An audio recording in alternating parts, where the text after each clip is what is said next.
ആദർശം പറയുന്നിടത്ത് ബാപ്പാക്കും ഉമ്മാക്കും പ്രസക്തി ഇല്ല. ഇസ്ലാമിൽ ഇല്ല, ലോകത്തൊന്നിനും പ്രസക്തി ഇല്ല. ആദർശത്തിനാണ് പ്രസക്തി. അള്ളയും റസൂലും നമുക്ക് പഠിപ്പിച്ചെന്ന റൂട്ട് അതായത് കൊണ്ടാണത് പറയുന്നത്. റസൂലുള്ള അവരോട് പറയരുത് എന്ന് പറഞ്ഞ കാര്യം എന്താ? അബൂജഹൽ പറയും, റസൂല് പറയരുത് എന്ന് പറഞ്ഞിട്ടും ധിക്കരിച്ചു പറഞ്ഞു അബൂജഹൽ. ദൗർഭാഗ്യകരം എന്ന് പറയട്ടെ, ആധുനിക മുസ്ലിമീങ്ങൾ ഈ വിഷയത്തിലും റസൂലുള്ളാഹിനെ ധിക്കരിച്ച് അബൂജഹലിന്റെ മില്ലത്ത് പിൻപറ്റി. അബൂബക്കർമാരും അതുപോലെ തന്നെ പല സുലൈമാന്മാരും പല അലവിമാരും ഒക്കെ സ്വീകരിച്ച് ഈ വാക്കാണ്. ഏത്? അബൂജഹൽ പറഞ്ഞ എന്താ? റസൂൽ ഞങ്ങൾ പറയും, നിങ്ങൾ എന്താക്കും? ഞങ്ങളത് പറഞ്ഞുകൊണ്ടേയിരിക്കും. റസൂലുള്ള പറയല്ലേ, നാശമാണ്, അത് ചെയ്യല്ലേ. അത് റസൂലുള്ള പറഞ്ഞപ്പോ മുജാഹിദുകളുടെ അവസ്ഥ എന്താ അറിയും? റസൂല് പറയല്ലേ എന്ന് പറഞ്ഞ് ഞങ്ങൾ പറഞ്ഞില്ല. റസൂല് നാശമാണ്, കദിം മതി മതി മതി വൈലക്കും, നിങ്ങൾക്ക് നാശാണെന്ന് പറഞ്ഞല്ലോ. ആ നാശാണെന്ന് പറഞ്ഞു, ആ നാശം ഞങ്ങൾ സ്വീകരിച്ചില്ല. പക്ഷേ അബൂജഹൽ സ്വീകരിച്ചു, അബൂലഹബ് സ്വീകരിച്ചു. ആ നാശം ഒരു കാരണവശാലും നമ്മൾ സ്വീകരിക്കരുത്, മുസ്ലിം ഉമ്മത്ത് സ്വീകരിക്കരുത്. എന്താ കാരണം?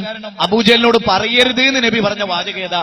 ആ വാചകം കേട്ടോളൂ, സഹീഹ് മുസ്ലിമിലുള്ളതാണ്, കിതാബുൽ ഹജ്ജിലുള്ളതാണ്. എന്താ വാചകം?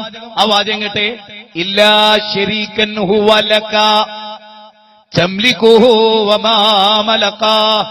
അല്ലാഹുവേ, നിനക്കൊരു തരത്തിലുള്ള കൂറുകാരുണ്ട്. അല്ലാഹുവേ, നിനക്കൊരു തരത്തിലുള്ള കൂറുകാരുണ്ട്. ആ കൂറുകാരുടെ പ്രത്യേകത എന്താ?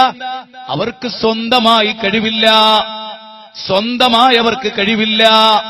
അവരെന്തൊക്കെ ഉടമപ്പെടുത്തിയോ അത് മുഴുവനും നീ കൊടുത്തതാണ്. ഇതാരാ പറയണേ? ഇതാരാ? അബൂബക്കർ സിദ്ദീഖ, ഉമർ ഇബ്നു ഖത്താബ? ഇത് അബൂബക്കർ സിദ്ദീഖാണ് പറയേണ്ടത് ഇന്നത്തെ മുസ്ലിമീങ്ങളുടെ വിശ്വാസപ്രകാരം. പക്ഷേ അബൂബക്കർ പറഞ്ഞതേയില്ല. പക്ഷേ അബൂജഹലാ പറഞ്ഞത്. അപ്പൊ നമ്മൾ ആലോചിക്കണം, അബൂജഹലിന്റെ പാർട്ടി അല്ലല്ലോ നമ്മള്, മുത്തു മുഹമ്മദ് റസൂലുള്ളാഹിന്റെ പാർട്ടിയല്ലേ. ആ റസൂലുള്ള പറയരുത് എന്ന് പറഞ്ഞ വാചകം നമ്മളിപ്പോ പറയണേ. അബൂജഹൽ പറഞ്ഞ എന്താ? ഇല്ലാ ശരീകൻ ഹുവ ലക തംലികുഹു വമാ മലക. അതിന്റെ നേരെ ചൊവ്വയുള്ള ആശയം എന്താ അറിയുന്നത്? നേരെ ചൊവ്വയുള്ള ആശയം, ഞങ്ങൾ ഇബ്രാഹിം നബിയെ വിളിക്കുന്നില്ല, ഇബ്രാഹിം നബി പടച്ചോനാന്ന് വിചാരിച്ചു. ഇബ്രാഹിം നബി സ്വയം പര്യാപ്തതയുണ്ട്, ഇസ്മായിൽ നബിക്ക് സ്വയം പര്യാപ്തതയുണ്ട്. ലാത്ത, മനാത്ത, വദ്, സുവാ, യഹൂസ്, യഹൂക്ക്, നസ്ർ, ഖുബില്, ഇങ്ങനെ ഞങ്ങൾ മക്കയിൽ വിളിക്കുന്ന ഏതെങ്കിലും ഒരാൾക്ക് സ്വയം പര്യാപ്തതയുണ്ട് എന്ന് ഞങ്ങൾ വിചാരിക്കുന്നില്ല, ഞങ്ങൾ വിശ്വസിക്കുന്നില്ല. അവർക്ക് എന്തൊക്കെ കഴിവുണ്ടോ, ഇബ്രാഹിം നബി ഞങ്ങളെ സഹായിക്കുന്നത് സ്വയം പര്യാപ്തതയുള്ള കഴിവ് കൊണ്ടല്ല. ഇബ്രാഹിം നബി ഞങ്ങളെ സഹായിക്കുന്നത് അല്ലാഹ് കൊടുത്ത കഴിവെന്നാണ്. ഇനി ഞാൻ പറയുന്ന പോയിന്റ് നിങ്ങൾ ശരിക്കും ശ്രദ്ധിക്കണം. പരലോകം ഭയങ്കരമാണ്. നരകത്തിലെത്തരുത്, സ്വർഗത്തിലെത്തണം. കല്ലാ ഇന്നഹാ ലല്ലാഹ് നസാഅത്തൽ ലിശ്ശവാ. സൂറത്ത് മാരിജിൽ അല്ലാഹ് പറയാൻ, നരകം തലയോട്ട് ഉരിച്ചു കളയുന്ന തീജ്വാലയാണ്, തലയോട്ട് ഉരിച്ചു കളയുന്ന തീജ്വാലയാണ്. നമുക്ക് വേണ്ട, കാപ്പാട്ട മുസ്ലിങ്ങൾക്ക് വേണ്ട, കേരളത്തിലെ മുസ്ലിമീങ്ങൾക്ക് വേണ്ട, ലോകത്തിലെ മുസ്ലിമീങ്ങൾക്ക് വേണ്ട, ലോകത്തൊരു മനുഷ്യനും അവിടെ വരണ്ട. അതാണ് നമ്മുടെ പ്രാർത്ഥന. ഒരു ജാതിയിൽപ്പെട്ടവനും മതപ്പെട്ടവനും നരകാഗ്നിയിലെത്തരുത് എന്ന് നമ്മുടെ ആഗ്രഹം. സഹോദര, ആ വിശ്വാസം ഒന്നുകൂടെ ശ്രദ്ധിക്കുക. എന്റെ പ്രിയപ്പെട്ടവരെ, സമസ്തയിൽപ്പെട്ട ഞാനേറെ സ്നേഹിക്കുന്നവരെ, ഒന്നുകൂടെ ആലോചിച്ച് നോക്കിയേ നിങ്ങൾ. എന്താ പറഞ്ഞത്? ഇബ്രാഹിം നബി ഞങ്ങളെ സഹായിക്കുന്നത് അല്ലാഹ് കൊടുത്ത കഴിവെന്നാണ്. ഇബ്രാഹിം നബിക്ക് സ്വന്തമായിട്ട് കഴിവില്ല. ഇനി ഞാൻ മനസ്സ് തട്ടി സഹോദരിമാരോടും സഹോദരന്മാരോടും ചോദിക്കുകയാണ്, മൊയ്തീൻ ശൈഖിന് സ്വയം കഴിവുണ്ടെന്ന വിശ്വാസം അല്ല. ഇനി അത് മനസ്സിലാക്കണമെങ്കിൽ ചരിത്രത്തിൽ നിന്ന് രണ്ട് തെളിവൂട് പറയാൻ വളരെ കൃത്യമാണ്. ഇത് കേട്ടിട്ടും നമുക്ക് തൗഹീദ് തിരിയുന്നില്ലെങ്കിൽ ഒരു രക്ഷയില്ലട്ടോ, ഒരു രക്ഷയില്ലട്ടോ. ഇനി ഇതിന് കവിഞ്ഞൊരു വിശേഷ വിഷയത്തിലില്ല. അതെന്താ? ഹൈന്ദവ സമൂഹത്തിന്റെ വിശ്വാസം എന്താ? അത് ഞാനല്ലല്ലോ പറയേണ്ടത്, അവരല്ലേ. അവരുടെ വിശ്വാസം എന്താ? അവരുടെ ആധികാരിക പണ്ഡിതന്മാർ, ഹൈന്ദവ മതത്തെക്കുറിച്ച് പഠിച്ച ആധികാരിക പണ്ഡിതന്മാർ പറയുന്ന ഒരു തെളിവ് കേട്ടോളൂ. ഒരു തെളിവ്, ഹിന്ദു ധർമ്മ പരിചയം പുസ്തകത്തിന്റെ പേരാണ് പറയുന്നത്. പുസ്തകത്തിന്റെ പേരാണ് പറയുന്നത് ഹിന്ദു ധർമ്മ പരിചയം. കെ പരമേശ്വരൻ പിള്ള, തൃശൂർ, പൊറനാട്ടുകര, തൃശൂർ അല്ലേ? അതാണ് ശ്രീരാമകൃഷ്ണ മഠം, പൊറനാട്ടുകര, തൃശൂർ. അതതിന്റെ മേൽവിലാസമാണ്.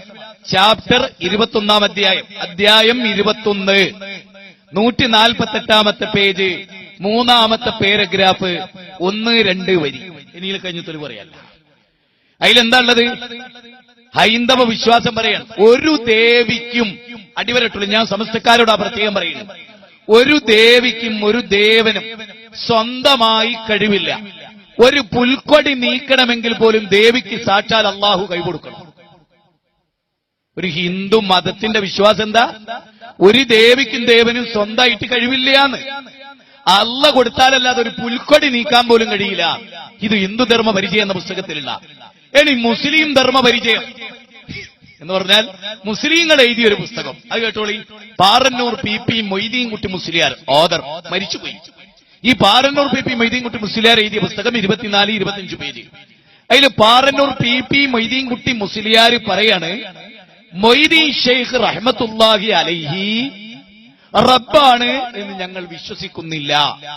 പിന്നെയോ അല്ലാഹു സുബ്ഹാനഹു വ തആല മൊയ്തീൻ ഷെയ്ഖിന് കൊടുത്ത കഴിവ് കൊണ്ട് അദ്ദേഹം ഞങ്ങളെ സഹായിക്കും എന്നൊരു മുസ്ലിം വിശ്വസിച്ചാൽ അതിൽ ഒരു കുഴപ്പവും ഇല്ല. ക്ലിയർ. 3 പോയിന്റ് ഇവിടെ പറഞ്ഞു. അബൂജഹൽ എന്താ പറഞ്ഞു?